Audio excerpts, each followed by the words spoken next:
Words are powerful tools. We know them when we hear them. They might motivate us or inspire us. They might be thought-provoking. Sometimes the words we hear might even offend us. Words hold power. In the 3 chapters of Matthew leading up to this, we have read some powerful words that Jesus gives in his Sermon on the Mount. And even if you've never read the Bible before, you have likely heard, I'm guessing, some of those words attributed to Jesus.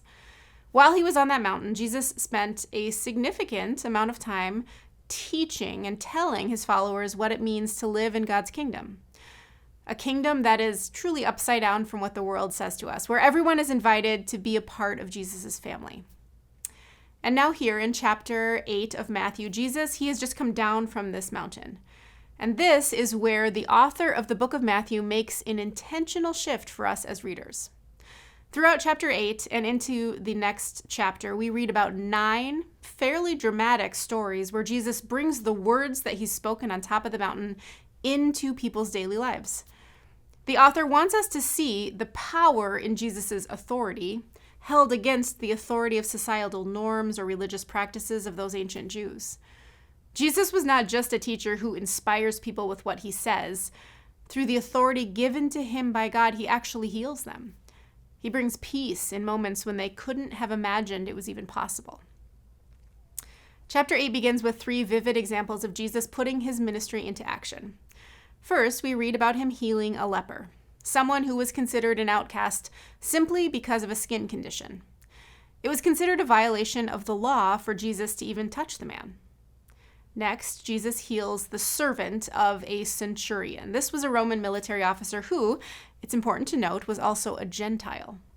In Bible speak, this term would refer to someone who was not Jewish, an outsider to the primary faith tradition of that day. And third, Jesus heals Peter's mother-in-law. And what's important to note in this story is that he healed a woman. That might not seem strange to us today, but in those times, women were truly on the margins. Matthew wants us to see the connection between these 3 stories, that the first wow-inducing actions of Jesus' ministry were focused on people who were far from the center of society. They were miracles for the marginalized. And as you read through today's full section of Matthew, chapter 8 through chapter 9, verse 8, you'll notice that the next 3 of Jesus' mighty works are here as well. He calms a storm, sends some demons into a herd of pigs who then dive off a cliff. It's kind of a weird one, and heals a paralyzed man. Again, these actions show us how Jesus' words came down off the mountain and into the lives of his people. His authority offered power of forgiveness. It calmed fears. It brought miracles. And they were all realized by people who had been sick or hurt or treated like outcasts.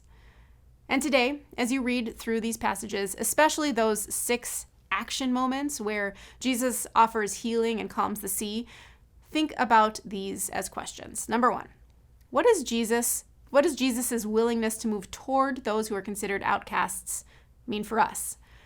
And number 2, where are you facing chaos or storms right now? And how could you trust Jesus in the midst of them?